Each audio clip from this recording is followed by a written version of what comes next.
This book accidentally introduces Bobby Gianelli in two separate chapters. That's because the series now likes to have a school recap chapter where Karen names every single person in her class, whether or not they have a role in the book.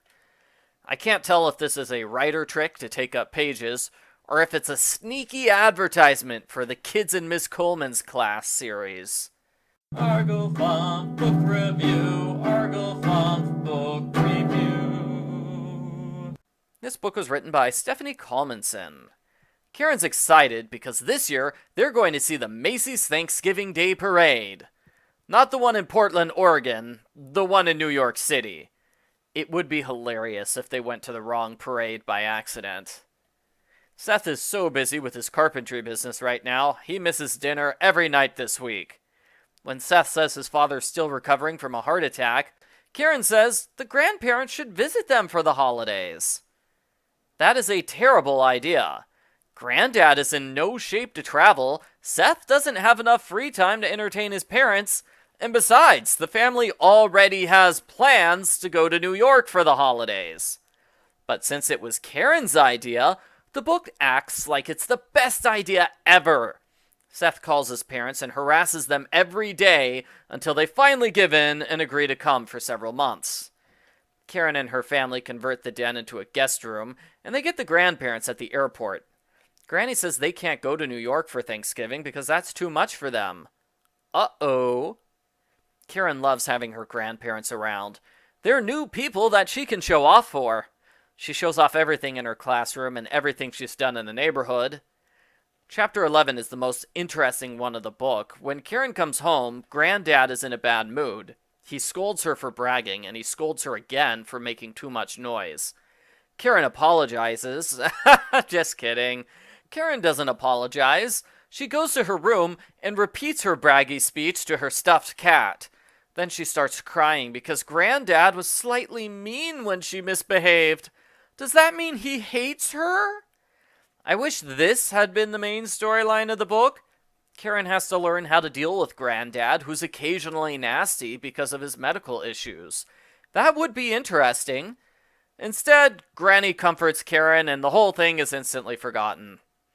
Seth still has trouble getting all of his work done on time. It's decided Mom will work for him full-time, while the grandparents watch the kids. That seems like it would be a big change in Karen's life, but Mom's been pretty absent for the entire book. You can't really tell the difference when she's gone. Granny says she and Granddad don't want to go to New York.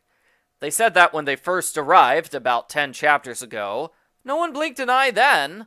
But this time, everyone panics. The grandparents are going to stay at home by themselves? Well, that's just not acceptable. How could someone possibly have fun with their spouse? They need to be surrounded by a bunch of other people, or else they can't enjoy themselves. I'm guessing this book was written by an extrovert. Mom and Seth cancel the trip to New York, and they force Granny to get all the Thanksgiving food ready. Which is rude. Also impossible. The grocery store is out of food. It's 2 days before Thanksgiving and all the shelves are empty. I don't know who is in charge of stocking the store, but they should be fired. Karen organizes a Thanksgiving parade with all the neighborhood kids.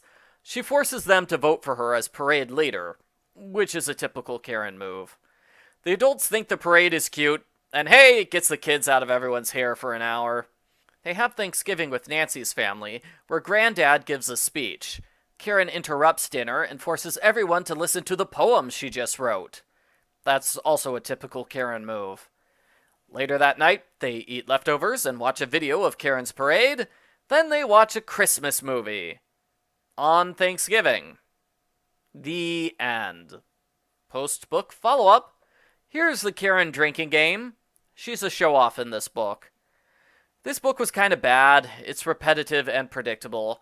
At the very start, you could tell the grandparents won't go to New York. They say they won't. And yet over half the book is Karen wondering, will they or won't they? That was kind of frustrating to read. Can I say Seth is a huge jerk the entire book? He forces his parents to come to the East Coast when they don't want to.